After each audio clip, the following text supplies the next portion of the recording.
I came across the frequencies way back when they were first created, and have kind of used them on and off. But since I started to go to the Richmond Hill Hotel and kind of regrouped with you, I was inspired to use them more regularly. I'm an incredibly sensitive person, to the point where I used to get so overwhelmed I could come away from somewhere and be in floods of tears, to the point where I actually felt totally disoriented for days.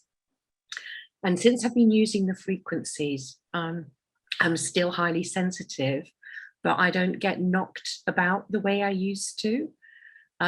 So I can be in a situation and it's, I feel much more grounded and present in myself, which is wonderful, really. And the other way I've been using them is that I'm dyslexic.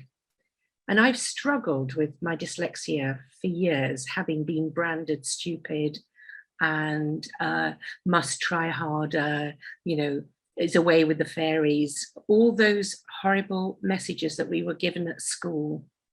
And since I've been using the frequencies, I'm not saying that my dyslexia has completely changed, but I'm much more articulate. I'm able to concentrate a bit better. I'm able to write more clearly, because I really struggled with writing. I'd have certain words that would trigger me and I would go into overwhelm. And so I just wondered if there was any thoughts that you might have that I could perhaps use them even more so than I'm using them now. But honestly, it's almost like a miracle for me, having really struggled with the dyslexia. So yeah. A lot of very gifted people are dyslexic, Liz. Did you know that? I do.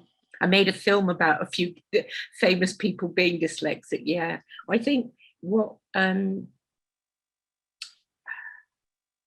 I think those messages are really deep, you know, and they can have such an impact, a negative. So write a note with that. Write a note with the message that is disempowering, okay, and do a clearing with it.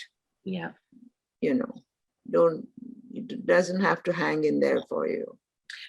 I have a question as well, but I'll perhaps wait until we come to the questions, if that's okay.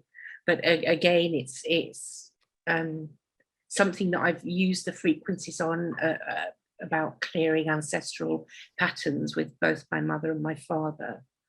But something came up the other day, and I would like to know or share with everybody and see if there's anything that we can specifically use them. I would go for it now, Liz. Okay, yeah. Well, my dad died when I was 11, and it was very tragic. It was very sudden, and prior to that, my parents had divorced and my mother met up with somebody else. And without going into too much detail, it was a very unhappy childhood. I've done tons and tons and tons of work on it over the years, using a variety of different modalities. And I've been looking at death and dying recently. Not that I'm trying to be morbid, but I've come to the conclusion that it's not just about leaving the world, but, you know, we have little deaths all the time, you know, and grieve about losses or regrets and things like that. So anyway, I'm doing quite a lot of work around that. And my dad came up again, and I got quite overwhelmed and quite emotional. And I was really shocked because, you know, I as I say, I've done tons of work. But what I think, again, I realized was, and there was a switch in my brain that happened. I was holding on to the frequencies, and rather than getting consumed and overwhelmed by the grief, I got that the story that I've been telling myself about my childhood was what was creating an impact and holding me back in some way. So Thrity, your suggestion of writing, the message, maybe writing a new story or writing the story as it is. I don't know, but I think there's just a little bit more work to still be done there. I wonder what your thoughts are.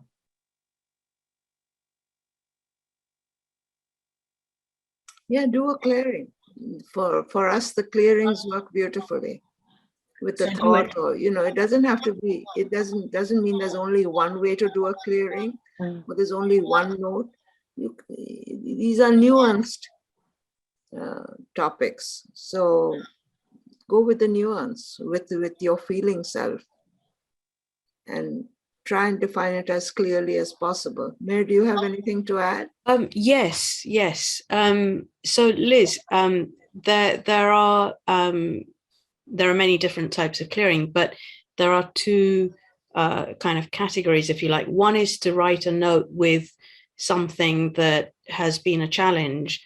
So you could write a note saying, myself, every time I was told I was, I don't know, stupid or this or that or the other, and do the clearing with that, because what that does is that makes us less affected by that statement that somebody else said. So it's like, it neutralizes the emotional charge around it.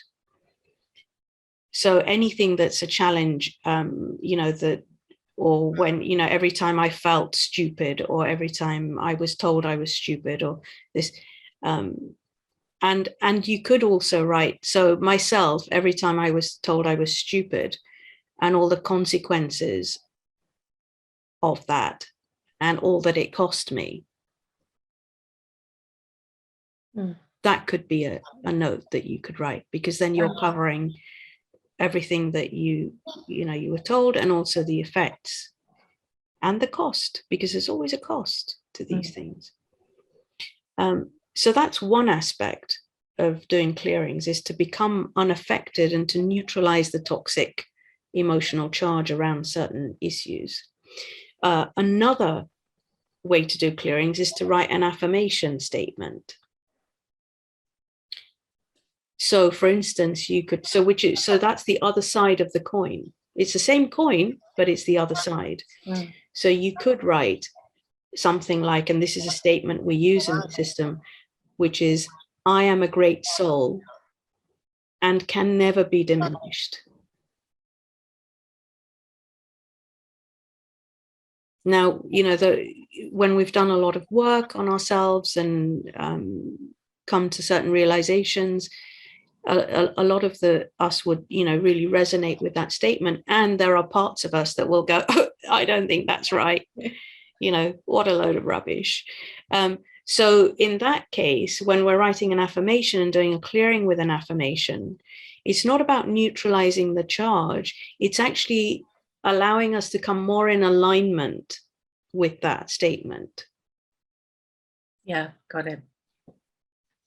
And not, more in alignment as in within ourselves and with the statement. So all of us, all of our being can become aligned, because often, one aspect of ourselves, so the head might think one thing and it knows, oh yes, I know this is true.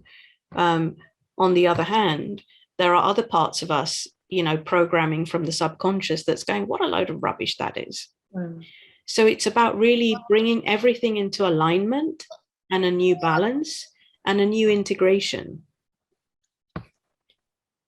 So those are, rough, in very broad terms, those are the two different ways that one, to neutralize a toxic emotional charge, and to, align more fully with something that we hold to be dear and hold to be true, but which isn't necessarily accepted at all levels of our being.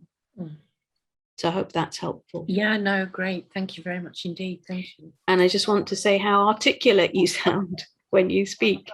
And if you get a chance to listen to the recording, you will hear that for yourself. Yeah, thank you. So I just want you to know that we've all witnessed that. Thank you. Thank you. I'm looking forward to that genius part of me shining now. She's already there. Thank you.